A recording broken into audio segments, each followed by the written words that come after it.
Apelyedo Hanami with Edita Apelyedo.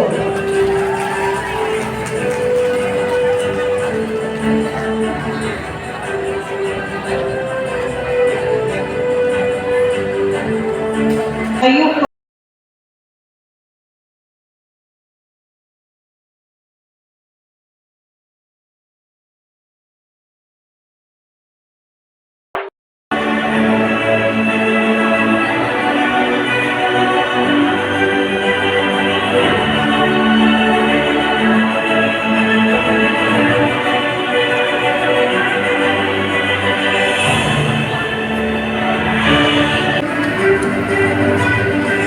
To our ever-supportive team, Dr. Gloria C. Cuevas, OIC Site Program, Miss Maria Gemma Pabriga, guidance counselors, faculty, parents, students, good afternoon. Welcome in today's spinning ceremony. This day is a special day to all of you fourth-year psychology students. As you embark another chapter in your student life as an OJT student, wherein you will be practicing what you have learned from your teachers. We know that this journey will be a challenging one.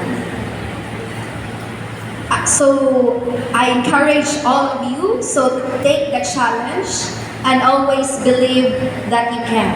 To your parents, thank you for always giving support to your children. And to you, can you please give a tap to your shoulder? I will make it. Okay, so I hope everybody will take the challenge. We know this is just the first of the many journey that you will be having as an OJT student. So, congratulations everyone. And once again, welcome in this afternoon pinning ceremony. For the generous introduction, Sir Rolfan. Everyone, Sir Rolfan Sumikat is our CAS Research Coordinator. See, science students had been through his dainty and sweet molding fingers and hands. Thank you. They have reached this far and you're a part of that. May I also acknowledge the SIPP Coordinator, OJT Coordinator for Site Program, Ms. Diana Archete. And of course, our OIC Chairperson of the Psychology Program, Maria Gemma Heraldizo Pabriga, beloved of the Psych students. And of course, we have Professor Anisitus Alo.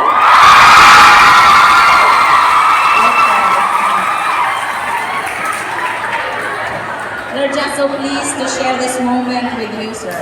And of course, our guidance counselors, Miss Joanne, and of course, Sir Carlo. Thank you, Sir Carlo and Miss Joanne. It is indeed a privilege to join you on this momentous event. The pinning ceremony symbolizes your next big step. Gamay na lang jud kaayo and you can claim professional na gyud ko. Graduate na gyud ko psych. See? And remember, you have never gotten this far without these hardworking people standing by you every step of the way. Your parents, cousins, aunties, uncles, the special someone. Ang mga nakog na ka, ay palabig to, no? Sabi ng assignment ni Sir Alo. Ay, unya na lang istorya si Sir Rolfan kay mag-chat pa ta. Ay, na-miss na tika. Sige na lang kag-busy sa imong school. Anong psych, magod imong major. But joking aside, a great philosopher once said, know thyself. And you psych students have that edge because your program, your course is delving in that direction, knowing oneself. And it's very crucial that as you take on the next step of your journey, you will be deployed onto your OJT stations or host training establishments, that you keep on knowing yourself. Because in knowing yourself, you have ample time to reflect on what your strengths are so that you can celebrate them, and what your weaknesses are so that you can work on them and grow. And from that overflowing in your knowing of yourself, that will trickle to your dynamics in relating with other people in the workplace, in your family, and the entire community.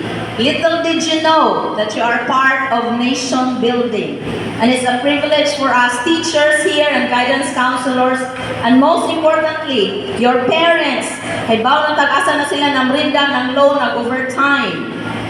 Ay para matustusan inyong eskwela.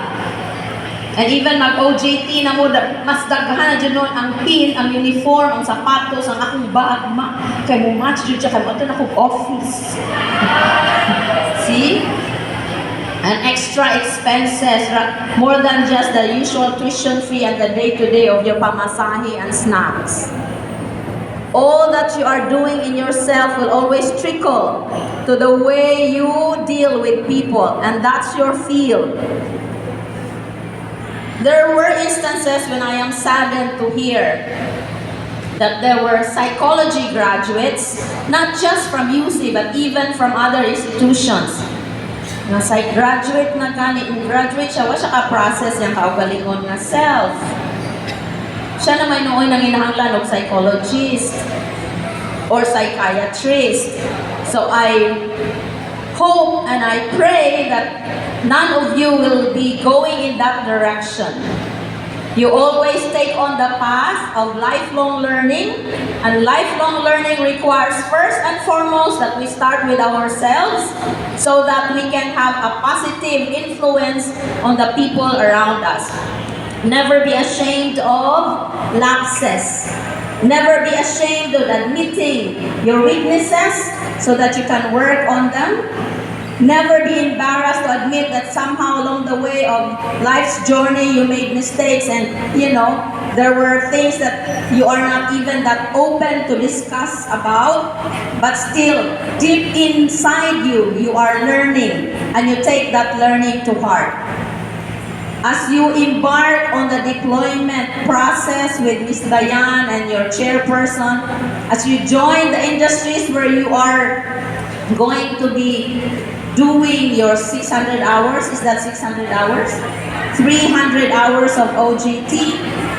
Be sure that you carry within you the ethical standards that you are supposed to live by as examples of a well-processed individual who knows himself or herself, knows the boundaries, and knows how to establish one without necessarily have to go to war about it. There will be challenges in the way that your establishment mentors may deal with you, or maybe co-OJTs who may have different perspectives than you have. But as psych students, you will always find an amicable way to settle things between you and maintain a harmonious relationship within your OJT establishment or offices. One last reminder, never forget to always say thank you to the one who gives you every breath you take, and to the people who have never given up on you despite yourselves. I know there were a lot of times na inyong mama mo hiuli na lang ka, diretso na kagligid di ka, panalanganit ka ng laba sa imuhang mga kandis. Ako na lang sigig laba. Ako na lang sigig hugas sa plato. Ako na lang, Jude. Lagi na lang ako. But they keep that to themselves because they want you to succeed. Your parents are looking at you this time with a deep hope that next semester, dili lang sila dire mo paso, but they will march with you and by your side on that graduation day next semester. Never compromise, never give up on your dreams because your dreams are not just for you, but it's for your parents and your family as well and the community that you're a part of. Congratulations, OJT. Round of applause, please.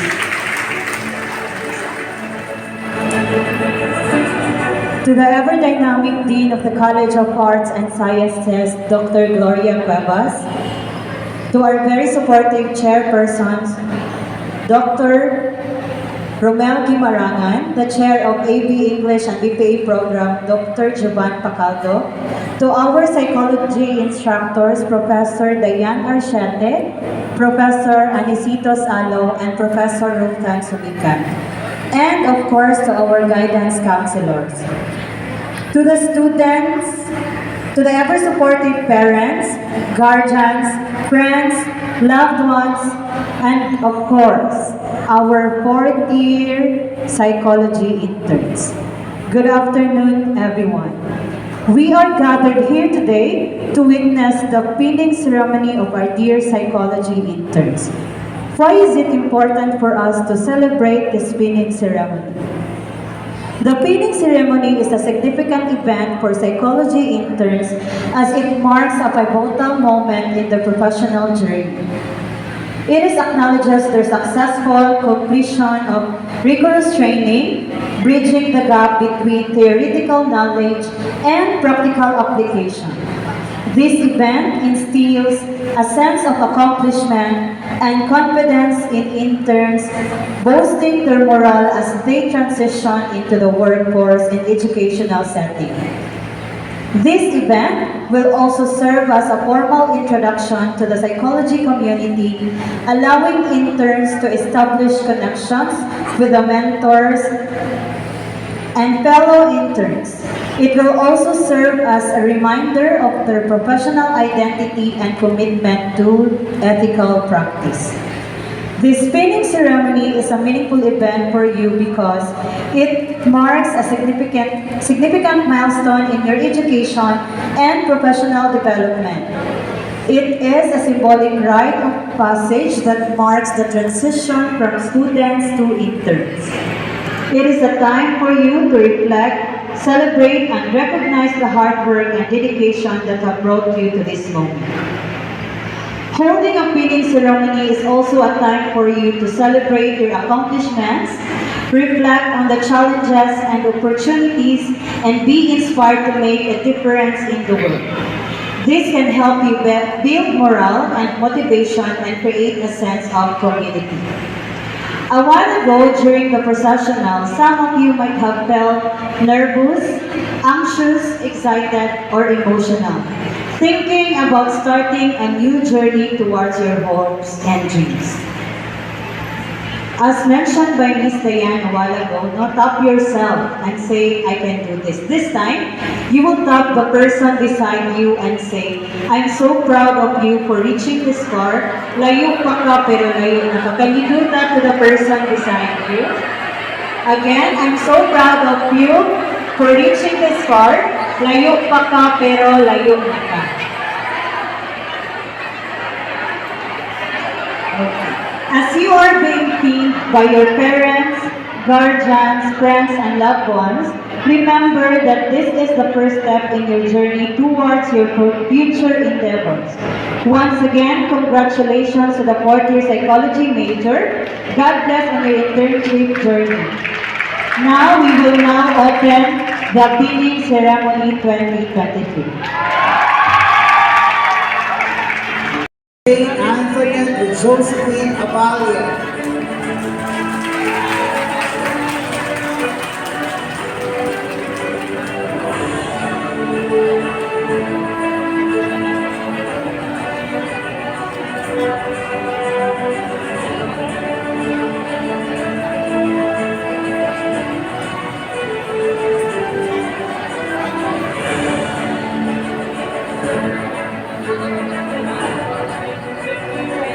Abby Princess Mira with Gina Abby.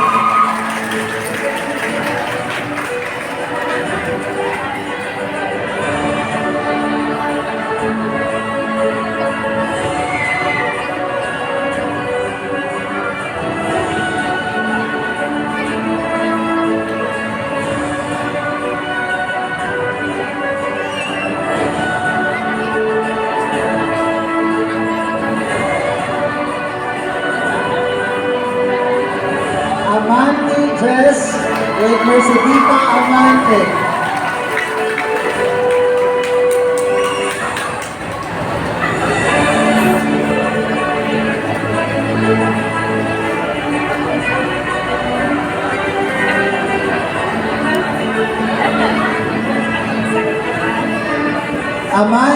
Ando Mary Princess Day with Aurora Ando.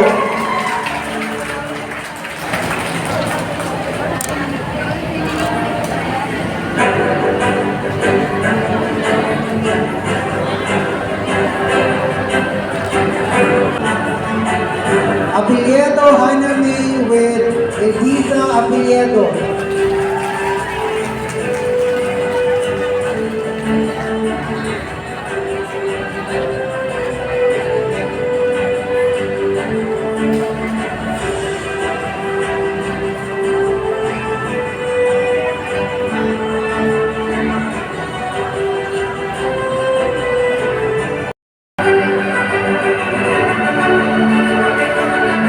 Neves Noela with FNP Sueco.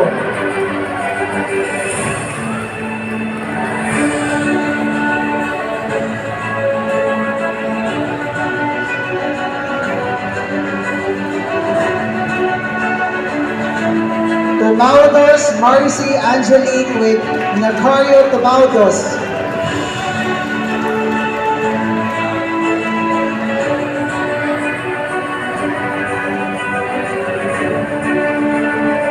Veles